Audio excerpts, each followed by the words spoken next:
Almost everyone has used a ladder at one time or another.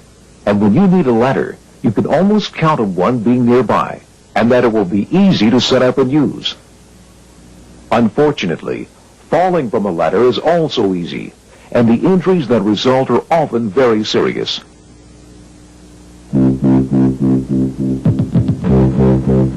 In fact, over 40,000 deaths and disabling injuries result from ladder falls each year in the United States alone.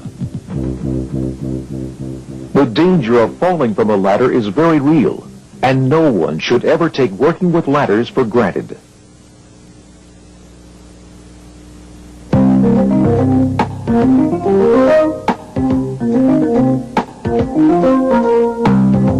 In this program, we will be taking a look at how to use portable and fixed ladders safely. Nearly all ladder accidents can be prevented by starting off with the right ladder for the job, inspecting the ladder to make sure it's in good condition, taking the time for proper ladder setup, and by following a few simple rules for climbing a ladder and working from it safely. Using the right ladder depends upon what the job is and where you'll be doing it. But to begin with, you need to know that there are situations where there may be no right ladder. For example, if you will be working at a height for an extended period of time, if you will need to use a lot of equipment, or equipment that is awkward or heavy, or if you need both hands to exert a lot of force, you probably need to use a mobile lift or some type of scaffolding. But remember, before you use this equipment, make sure you are trained and thoroughly familiar with it. And in situations where you cannot get a stable, firm base of support for a ladder, do not use one. You'll have to find some other way to get the job done. For those jobs where you can use a ladder, the support available for the ladder is usually the key factor in using the right one. Step ladders need bottom support for all four legs. Straight and extension ladders must have both rails firmly supported, both at the top and at the base. If only one top rail can be fully supported, you may be able to find a single support attachment for the ladder, or you might have on hand a ladder designed for single top support use. If you cannot get the required top support for a straight or extension ladder, you will need to use a self-supporting ladder, like a step ladder or a mobile ladder stand. Another factor to consider is what you will be using the ladder for. If you need to simply climb to the next working level, it's best to use a ladder stand with rails, a straight ladder, or an extension ladder. Many accidents happen when someone tries to climb from a step ladder to a working surface or vice versa. As you leave the ladder, your trailing foot tends to push sideways against the ladder with a lot of force, often enough to cause the ladder to wobble, and sometimes enough to topple the ladder. For many quick jobs, it is perfectly okay to work from a common step ladder or extension ladder. But for jobs that are more involved, use a platform ladder or ladder stand if one is available. They give you a larger, more stable work platform. Now, there are very specific situations when using the right ladder means choosing a ladder made from specific materials. If you will be working with or near live electrical circuits, avoid using a metal ladder, even if you are just changing a light bulb. And don't forget, a wooden ladder which is wet can be just as dangerous as a metal ladder. If you will be using a ladder where strong chemicals are present, a wooden ladder is the safest choice. Aluminum ladders may be damaged by corrosives, fiberglass ladders by solvents. Using the right ladder always means making certain it is the correct length. Exactly how much ladder you need depends on what kind of ladder you are using and what you are using it for. If you are using a ladder to climb to another level, it must extend 3 feet beyond the upper supporting surface, unless special provisions have been made for something else to grasp and steady yourself. If you will be working from a step ladder, it must be long enough to let you reach the work without climbing higher than the second step from the top. On a straight or extension ladder, You must be able to reach where you need to without going higher than the third rung from the top. The point is, you should make sure you are taking enough ladder out to the job with you. On the other hand, you want to avoid taking way too much ladder. You will only make the job of transporting and setting up the ladder harder, and possibly more hazardous. Ladders which are far too long may put you out of easy reach of the work once the ladder is set up. Any ladder has to be strong enough. Before you use any portable ladder, make sure its rated capacity is enough to support you and whatever you take up with you. Portable ladders range from Type 3 light duty, rated for 200 pounds, to Type 1A extra heavy duty, rated for 300 pounds. Check the manufacturer's label and use a Type 1A whenever possible. When the right ladder is not handy, people sometimes try to improvise. Don't do it. You'll almost always wind up climbing on something that is dangerously weak or unstable. Never make a ladder longer by lashing sections together. Never stand 1 or more feet of any ladder on a box, barrel, or other object. Avoid using single sections of extension ladders because they are not stable enough on their own. And never misuse a step ladder by setting it up as a straight ladder. A job-made ladder can be very dangerous if it has not been properly constructed. Use a job-made ladder only if it has been cleared by someone who has the authority to do so.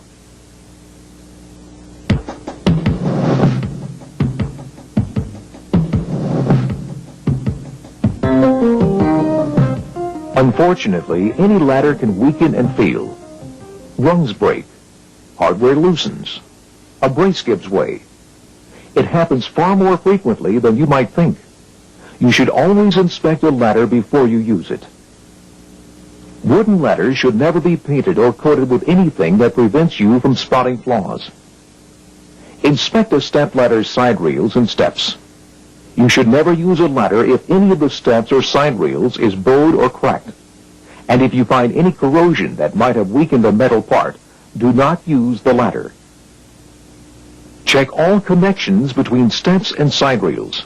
There should be no looseness and no damaged or missing screws, bolts, rivets, or other hardware. The bracing on the back of the ladder must be in good condition in order to maintain ladder stability and strength. Both spreaders must be straight and firmly attached. Make sure they lock securely in the open position. If any of the feet have slip-resistant pads, all 4 should have them. Take a second to check the pads to see they're not loose or worn out. While you are performing the inspection, make sure the ladder is free of grease, oil, or any other material that might cause you or the ladder to slip. Portable straight ladders and extension ladders have similar things to look for. You must make sure the side rails, rungs, and hardware are tight and in perfect shape. Straight and extension ladders must have slip-resistant safety feet. Make sure they are in good condition. If the ladder has adjustable feet, these certainly are not jammed in a position that will prevent the ladder from being set up properly. If the top ends of an aluminum straight ladder or extension ladder are not rounded, they should be protected by plastic end caps. These must be there to protect you and any surface the ladder rests on. Extension ladders require a little more effort to inspect, but take the time. Test the rung locks and springs before the ladder is erected to make sure the mechanism works and that the ladder has been assembled properly. The rung locks will not engage if the ladder has been misassembled. Work the rope and pulley to be sure they move freely and that no parts are loose, worn, or broken. Don't trust a ladder you haven't inspected, and never try to make do with a ladder that may fail you. If a ladder has a problem, follow your company's procedure for fixing the problem or taking the ladder out of service. Correct storage will prevent some of the problems that turn up on inspections. A ladder should be clean and dry before you put it away. Keep metal parts like springs and hinges well lubricated. Store ladders in a clean, dry place. To prevent bowing, hang a ladder by a side rail on supports about 6 feet apart and don't store things on the ladder.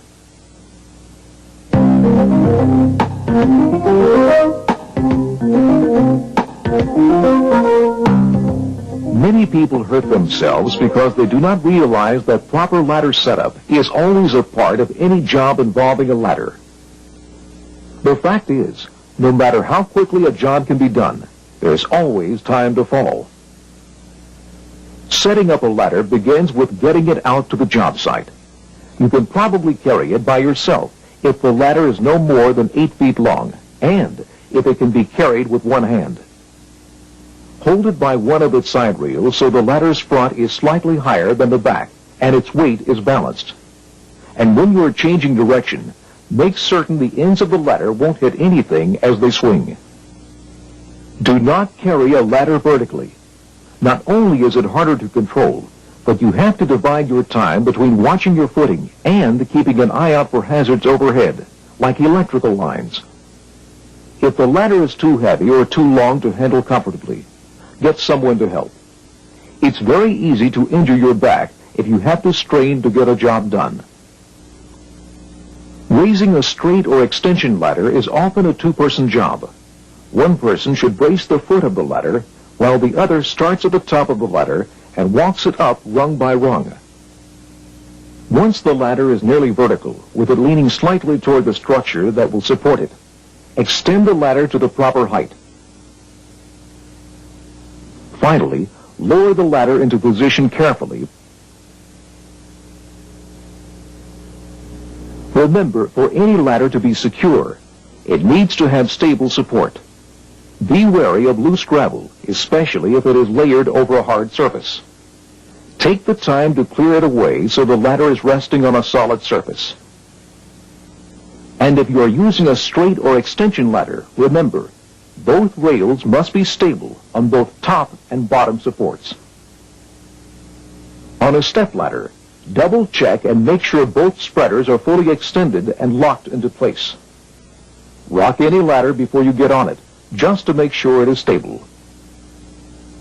Straight and extension ladders are strongest and most stable when they are set up at about a 75-degree angle. Use the 4-to-1 rule when setting up a straight or extension ladder. For every 4 feet of working length, the base should be set out 1 foot.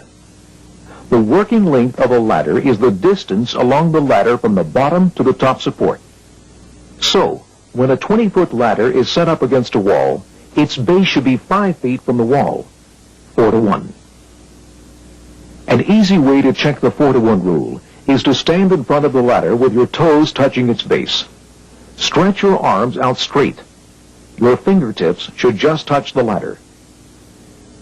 Sometimes there are situations where you may need to take the time and trouble to secure the ladder. If you are going to work from the ladder for any extended period, if you will be climbing it repeatedly, or if the ladder will be left in place unattended, it's a good idea to block the feet and tie the ladder off at the top whenever possible. If the ladder is near any type of traffic, you need to be sure that no one can bump into the ladder or knock it over. Secure the ladder or barricade the area. Doors which can open into a ladder pose a very common threat. Make sure doors are locked and under your control whenever possible, or at the very least barricaded. Do not rely on just a sign posted on the door to keep you safe. If you will be working from the ladder, there is more to ladder placement than just making sure the ladder won't tip. You need to set the ladder up so that you can reach the work without putting yourself in a position where you might lose your balance. You should never have to stretch sideways far enough to put your belt buckle outside the side rail. And you should never be forced to twist backwards in order to get the job done. These positions can cause you to lose your balance or cause the ladder to tip. Either way, you lose. Okay, we've spent a lot of time on how you can prevent accidents before you get on a ladder. Make sure you've got the right ladder, that it's in good shape, and that it is set up to avoid unsafe conditions. If you cover these 3 areas, you will have eliminated the causes of 40% of all ladder accidents.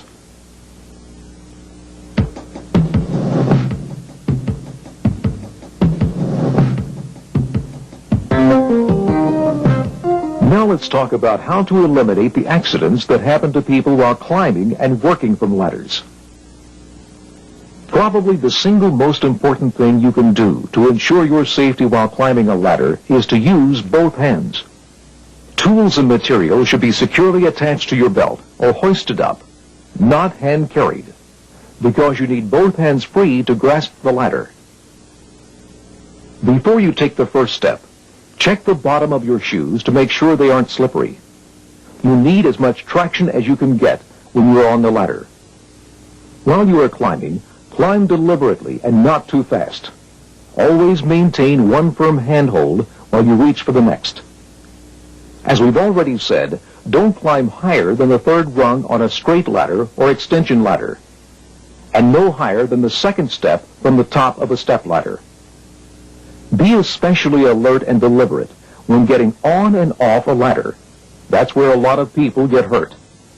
Obviously, any misstep at the top of a ladder can result in a serious fall. But accidents happen at the bottom as well. Before you step off, always check the ground for anything that might cause you to stumble and twist an ankle. In most situations, always climb alone. Few ladders are designed for more than one person at a time, and most of these are fixed ladders. The combined weight and motion of more than one climber can cause a ladder to shake, twist, or even break. When working from a ladder, remember the rules. Never twist backwards. Don't try to reach too high. And keep your belt buckle within the rails. Be extremely careful in any situation where an object like a tool might slip and throw you off balance. It's a good idea to keep one hand in firm contact with the ladder whenever possible. Now, if you climb a ladder and find that it's not positioned to let you work safely, don't overreach. And don't try to move the ladder while you're on it. Always climb down and move the ladder, even if it takes longer than doing the job itself. Most of what we've said about climbing a portable ladder also applies to fixed ladders. However, you may be required to wear a climbing safety device attached to the fixed ladder. Before you climb, slide the carrier up and down to make sure it slides smoothly on the cable or rail. Then give it a sharp pull to make sure the braking mechanism works. If you have any questions about using the device, ask. Ladder inspection must be done as you climb. Look ahead for loose parts, broken anchor points, and corrosion. Since fixed ladders are often quite high, it's important to rest when you need to.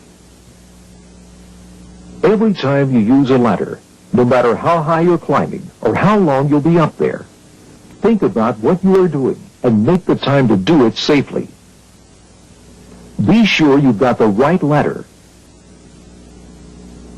Plan the ladder setup to give you the safest working conditions. Always climb using both hands. And never violate the belt buckle rule by overreaching. Ladders are easy to use and the rules simple. If you follow these safe practices all the time without exception, your chances of having a serious ladder accident will be just about zero.